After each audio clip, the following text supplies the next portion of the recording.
Десетина родители се одзва на поканата на обвинителството да добијат повеќе информации за истрагата, за трагедијата во која загинаа нивните најблиски. Напладне влегоа на средба со државниот обвинител и обвинителите што работат на предметот.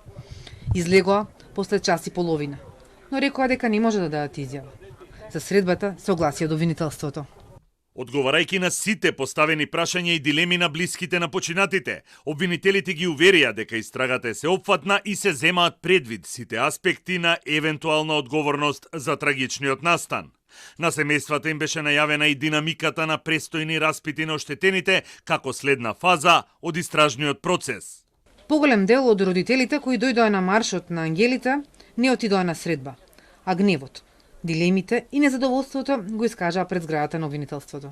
Повикувам сите еден по еден да излегнете од таа зграда и да не ги манипулирате тие луѓе, пошто ови запуштени ботови таму меѓу некои од родителите, меѓу родителите за да го контаминират целиот овој наш марш, што не е ни протест.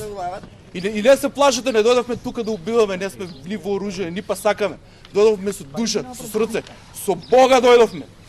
Од МВР на прашањата на Телма одговорија дека досега немало пријави за закани насочени кон семејствата на настраданите во пожарот во Кочани, но и дека МВР Кочани не постапува во насока и содейство со обвинителството за кривични пријави кон родителите на настраданите малолетници. Обвинителството денеска ги повика сите граѓани кои што имаат лични сведоштва за несреќата, информации и докази во однос на работата на клубот Пулс, но и сознанија за работата на институциите да ги споделат со истрагата. Информираат дека деновиве ги очекуваат и прелиминарните резултати за дел од вештачењата. Штипска апелација пак одлучи за дел од жалбите на притворените.